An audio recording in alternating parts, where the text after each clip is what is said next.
Fala pessoal, tudo bom? Vamos aí para mais uma aula de zoologia, né? Dessa vez a aula de anelídeos.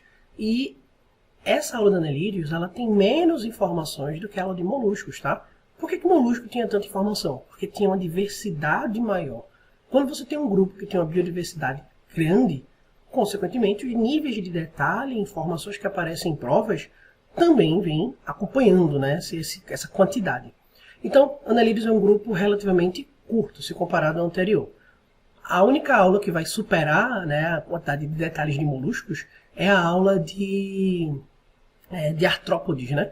Mas aí na aula de artrópodes a gente vai separar em 2 ou 3 aulas, porque realmente a quantidade é gigantesca. Artrópode é o filo com a maior diversidade dentro do reino animal. Mas aí, fiquem tranquilos, tá bom? Então vamos ver aqui o grupo dos anelídeos, animais que têm um corpo formado por anéis. Então vamos pegar as primeiras características. Primeiro, corpo alongado e cilíndrico. Só que veja, já existem grupos com essa característica, corpo alongado e cilíndrico. Mas qual é a novidade aqui desse grupo? Ele é formado por segmentos, ou anéis. Então quando você olha o corpo aqui de um anelídeo, ó, você veja que tem vários anéis, ó, vários segmentos. Isso é a novidade evolutiva, corpo segmentado, se comparado aos organismos anteriores. E aí, o grupo dos anelídeos são classificados em 3 grandes grupos, em 3 principais grupos. Oligoqueta, poliqueta e hirudíneos, ou antigamente chamado de aqueta. Veja, essa classificação nesses 3 grupos é de acordo com a quantidade de cerdas que aquele grupo vai ter. Então, ó, vamos pelo nome aqui, ó. Queta significa cerda, tá? Do latim, enfim, aquela questão que a gente usa na taxonomia. Então, queta significa cerda. Então, ó, oligo significa pouco na biologia. Então, oligoqueta são animais que têm poucas cerdas. Como esse que a gente está vendo aqui na imagem, ó. São poucas cerdas. A minhoca, que é o principal representante aí do grupo oligoqueta, tem poucas cerdas.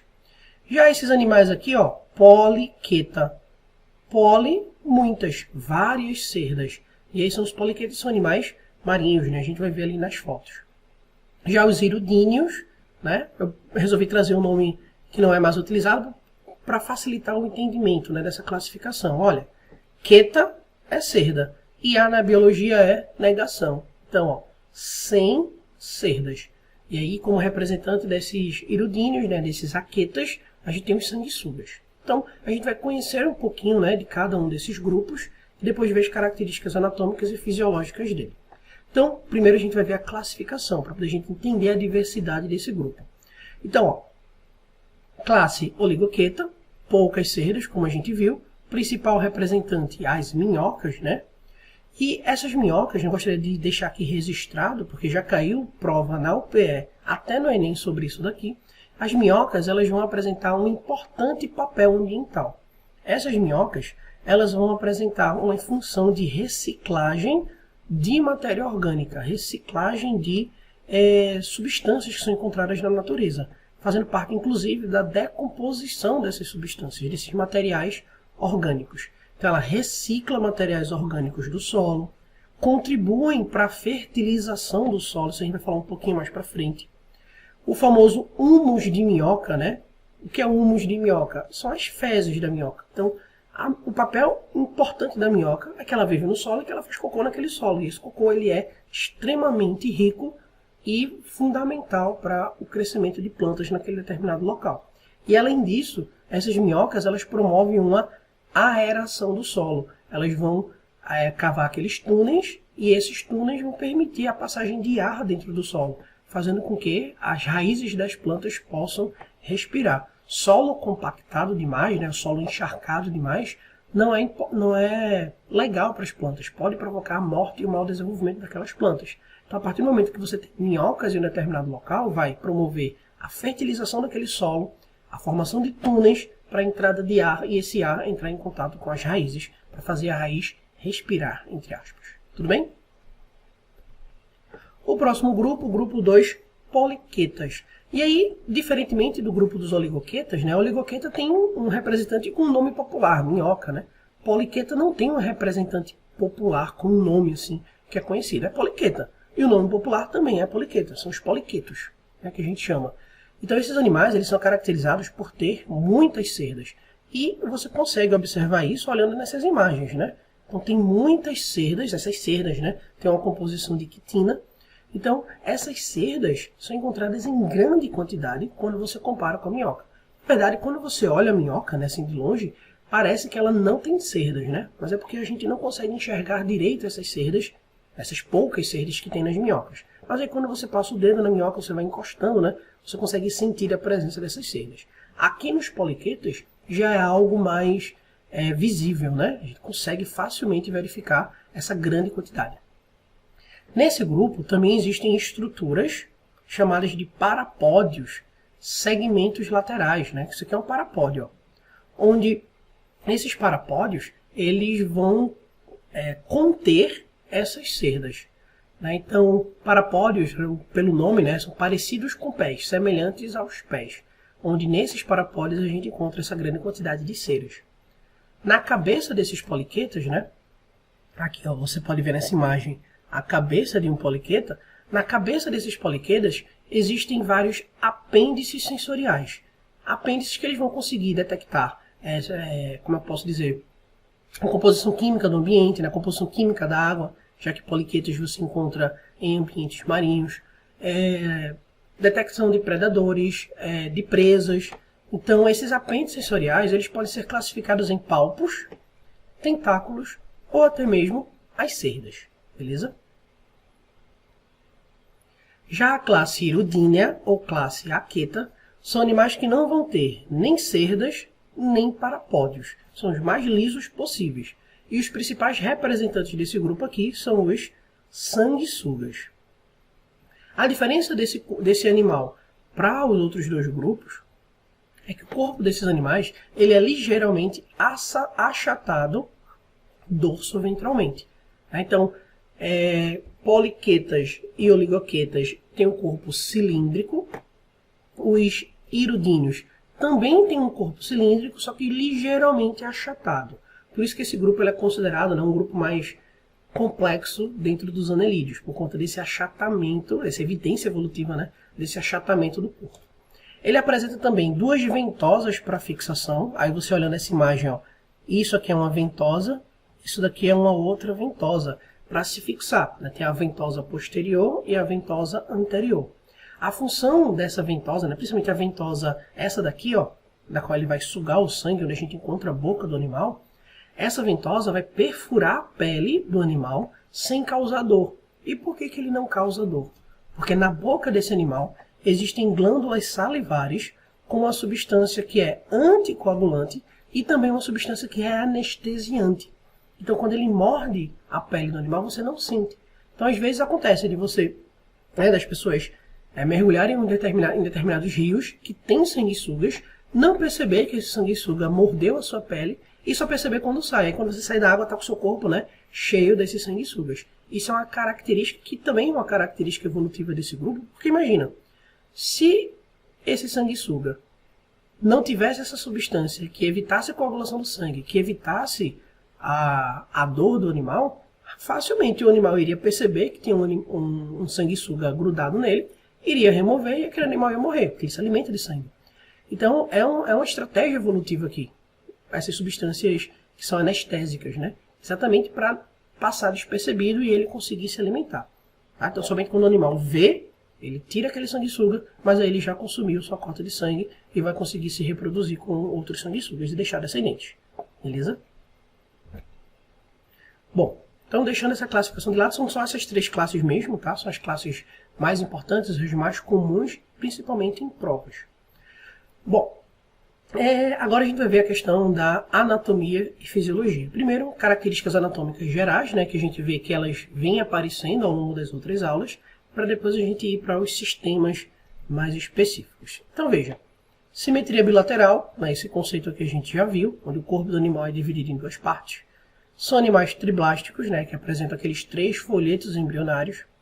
São animais que apresentam o sistema digestório completo. Isso aqui não é nenhuma novidade, porque apareceu lá em Nemateumintos, sistema digestório completo. São animais celomados, que também não é novidade, porque isso apareceu em moluscos, né? Então isso é novidade lá em moluscos. E a novidade desse grupo está aqui, ó. metameria. Metameria ou segmentação. É quando o corpo do animal é dividido em segmentos, em metâmeros. Então isso sim é uma novidade evolutiva do grupo dos anelídeos. Tanto é que o nome desse grupo, né, anelídeos, corpo em anéis, corpo metamerizado, corpo segmentado em anéis. Bom, olhando a parte do revestimento corporal e do sistema muscular desse animal. Primeiro, ele é revestido externamente por uma cutícula. Então, observa aqui essa cutícula na imagem. Então, ele é revestido externamente por essa cutícula. Essa cutícula, ela é fina e transparente e secretada pela epiderme. Então, perceba aqui nessa imagem que a epiderme, essa partezinha que está aqui em amarelo. Então, a epiderme vai produzindo essa cutícula. Abaixo da epiderme, a gente encontra a musculatura.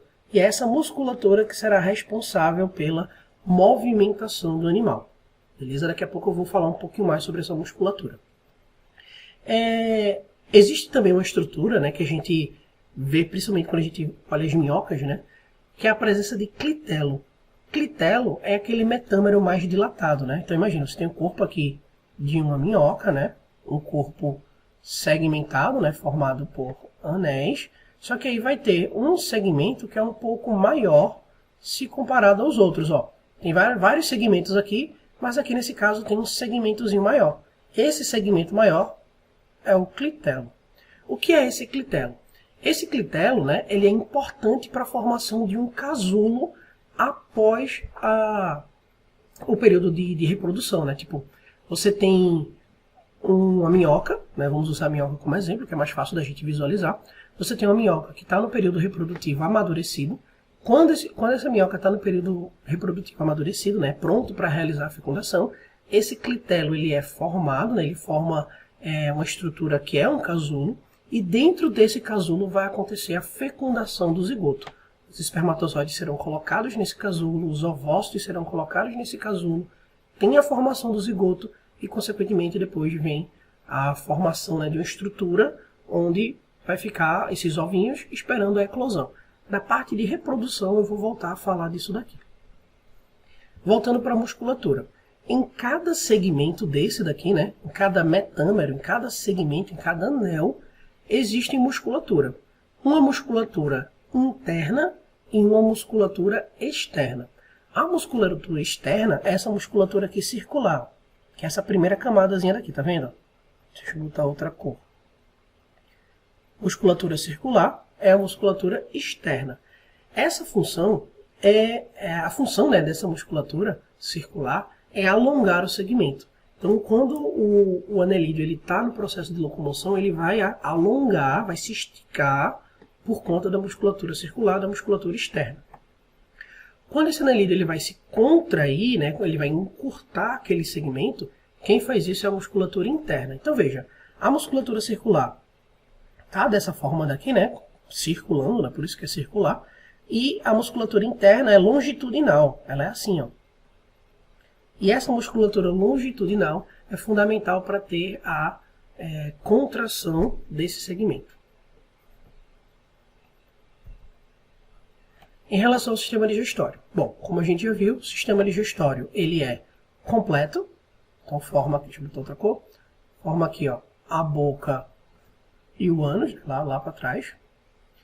Tem um protostômio, então você pode observar que existe um protostômiozinho aqui, ó, essa estruturazinha, tá? Onde esse protostômio é uma projeção musculosa que a função desse protostômio é cavar. A minhoca não fica fazendo túneis no solo? Pronto. Quem vai contribuir para esse deslocamento do solo é exatamente o protostômio. Então, seguindo aí no tubo digestório, eu vou separar 4 estruturas aqui que são importantes de você saber, que já caíram em prova. Ao longo do tubo digestório desse anelídeo, você encontra o papo, tá? Onde a função do papo é lubrificar o alimento. Então, as minhocas elas se alimentam de restos orgânicos, né, detritos orgânicos, junto com terra. Ela bota terra para dentro da boca também. Só que isso é seco, né? Então ela precisa umedecer esse alimento, umedecer esses detritos, para poder passar para a próxima fase, que é a moela. Então depois do papo vem a moela. Cadê a moela? A moela está aqui, ó. Então o papo é isso tudo daqui. que vai umedecer o alimento.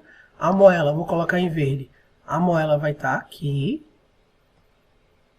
onde a função da moela vai ser triturar o alimento, né? Moela, moer, moe o alimento. Acaba um papo, umedece, moela, moe, tritura esse alimento.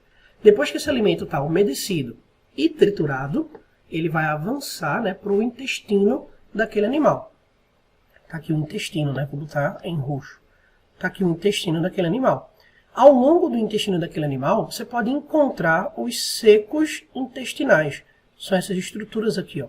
O objetivo desses secos intestinais é aumentar a área daquele intestino, para, consequentemente, também aumentar a superfície de contato, né, desse intestino. E nessa região do seco intestinal, existe a liberação de enzimas digestivas. Então, veja, a moela ela vai fazer a digestão mecânica, né, triturando aquele alimento. Só que ainda precisa de enzimas digestivas. E nesse local do seco intestinal, essas enzimas são produzidas e liberadas. Então é como se esse seco intestinal ele fosse um espaço onde o alimento pudesse ficar realizando essa digestão química. Então por isso que ele aumenta, como eu posso dizer assim, ele aumenta o tempo que o alimento passa dentro daquele intestino, para fazer com que a enzima atue o máximo de tempo possível, para fazer com que aquela região, que também é uma região de absorção, absorva o máximo de nutrientes possíveis. Falando em absorção, vem a nossa última estrutura aqui, que é o tiflossole. O tiflossole não dá para ver direito aqui, não dá para ver nessa imagem, porque ele está dentro do intestino. Então eu vou tentar desenhar aqui, ó. Veja, você tem um intestino, que é o tubo. Tá aqui o tubo, ó. Então o tiflossole é como se fosse isso daqui, ó. Essas estruturazinhas assim. Na verdade é em espiral, né? Mas eu não consigo desenhar uma espiral, então eu vou desenhar assim para você entender a ideia do alimento. Veja, se você tem um músculo, um intestino, né? Perdão. Se você tem um intestino sem tiflossole, você concorda comigo que o alimento vai passar direto aqui, não é? A função do intestino é absorver nutrientes, né? A função do intestino é absorver nutrientes. Se a comida passa rápido demais por aqui, vai diminuir a eficiência da absorção e a taxa de absorção. A partir do momento que você tem dentro do intestino o tiflossole, aqui, o alimento ele vai fazer isso agora. Ele não passa mais reto, direto. Ele vai fazer esse movimento aqui, ó. Isso faz com que ele passe mais tempo no intestino e faz com que aumente a área de absorção, consequentemente. Então essa é a função do tiflossole. Tudo bem? Então, 4 estruturas extremamente importantes do sistema digestório: papo, moela, secos intestinais e tiflossole. Bom, em relação à circulação e à respiração. A circulação dos anelídeos é uma circulação fechada. Lembra lá que a gente viu isso em moluscos, né? Circulação fechada é a circulação em que o sangue só corre dentro dos vasos sanguíneos. E aqui eu posso usar em anelídeos o termo sangue, coisa que eu não utilizava lá em moluscos, né? Moluscos a gente tinha a hemolinfa. Aqui nos anelídeos eu posso dizer sangue, porque dentro desse sangue tem uma proteína com ferro que transporta gás oxigênio, chamada de hemoglobina, que é a mesma proteína que transporta o oxigênio na gente. Então você tem, ó, os capilares sanguíneos, que serão responsáveis pela irrigação dos órgãos, ó, tá aqui, ó. Os capilares sanguíneos. Tem os corações laterais, né, que aí é característico dos anelídeos, esses corações, né, laterais de lado, tá aqui eles, ó, são vários coraçõezinhos lado a lado. São esses corações que vão bombear o sangue para todo o corpo. Na verdade, contribui, né, ajuda esse coração o movimento do animal. Né? Esse esqueleto hidrostático, né, do animal, esse esqueleto cheio de água do animal, quando ele está se locomovendo, ele vai ajudar na distribuição de substâncias, consequentemente vai ajudar no funcionamento desses corações laterais. Em relação à respiração, é o seguinte: os anelídeos eles não têm um sistema respiratório, porém, eles têm uma pele bem finazinha, né, bem umedecida, onde essa pele vai servir, né, vai promover uma troca gasosa. Quando a troca gasosa no animal acontece pela pele desse animal, a gente diz que a respiração é respiração cutânea. Então observa aqui, ó, tá vendo esses capilares aqui na superfície corporal? Pronto, a troca gasosa vai acontecer exatamente aqui. o gás oxigênio vai entrar e o CO2 ele vai sair. Tudo bem? Então, respiração cutânea. Em relação ao sistema excretor, né, a excreção aqui também não é nenhuma novidade. A única diferença de lá em relação a moluscos é que em cada segmento existe um par de nefrídeos, né? Então você está vendo aqui, ó, essa partezinha que está em verde são os nefrídeos. Tá? Então em cada segmento tem esse par de nefrídeos. E aí existem algumas estruturas que a gente precisa entender aqui, ó. Existe um nefrostroma, que é isso daqui, nefrostroma, que é um funil, funciona como se fosse um funil ciliado, que remove as excreções do celoma, dos tecidos, até mesmo do próprio sangue. Tá? Então remove excreções do nefrostroma. E tem os nefridióporos. Nefridióporo está aqui, ó. São os poros dos nefrídeos, né? Então veja que ele está saindo aqui do corpo do animal. Os nefridióporos são os poros excretores. A principal forma de excreção desse animal é a amônia. E aí vem esse post-itzinho daqui que é importante você colocar, que é em relação à fertilização do solo. Veja, como é que a minhoca vai promover essa fertilização do solo? Primeiro, as fezes, porque as fezes são ricas em materiais orgânicos, em detritos orgânicos. Então as fezes são ótimos fertilizadores. E junto a essas fezes, né, quando a minhoca passa por dentro daquele túnel, ele deixa as fezes e deixa também a amônia que foi secretada pelos nefridióporos. Então, a combinação amônia mais fezes é o que promove essa fertilização do solo. Não esqueça isso, bota naquele post-it, porque isso já caiu na UPE 3 vezes desde o começo do SSA2. Bom, em relação ao sistema nervoso e ao sistema sensorial desse animal. Aqui não muda muita coisa não, você só vai ver uma estrutura um pouquinho maior, um pouquinho mais desenvolvida. Então você encontra a presença de gânglios cerebrais e de cordões nervosos ventrais. O gânglio cerebral, ele representa a centralização do sistema nervoso, né? E o início da cefalização desse sistema nervoso, coisa que a gente já observa lá em moluscos, por isso que não é uma novidade evolutiva. Ela só está um pouquinho maior, um pouquinho mais organizada, um pouquinho mais desenvolvido. E além disso, a parte sensorial desse animal, ele é um pouco desenvolvido, porque é um animal que vive na terra, um animal que vive cavando, né? Então ele não tem grande quantidade de nervos sensitivos, de células sensitivas. Existem algumas células sensitivas, né, que a gente pode encontrar associado à epiderme. Essas células epidérmicas sensitivas, elas podem detectar a parte mecânica, que para um animal é importante, já que ele está cavando, né, a parte mecânica, a parte química, térmica, luminosa também, né? Então, o mesmo animal vivendo na Terra, ele pode detectar a questão de luz. Isso falando da minhoca, né? Que é o nosso principal exemplo. Mas lembre que ainda tem os poliquetos e tem os iridíneos também. Essas células epidérmicas sensitivas, elas estão associadas a nervos sensitivos, que consequentemente estão associados a cordões nervosos que mandam essa informação para os gânglios cerebrais. E por fim, a respeito da reprodução. A reprodução desse animal é a reprodução do tipo sexuada, com fecundação externa. E aí o desenvolvimento desse animal pode ser um desenvolvimento indireto, no caso dos poliquetas, né, com a formação de larva, nesse caso aí a larva trocófora, que é parecidíssima com a larva lá dos moluscos, por isso que os autores, os cientistas, né, eles definem anelídeos e moluscos como grupos que têm uma proximidade evolutiva por conta da presença dessa larva trocófora, ou desenvolvimento direto, no caso dos oligoquetas e dos iridíneos, que não tem estágio larval. Aí só para você entender aqui, né,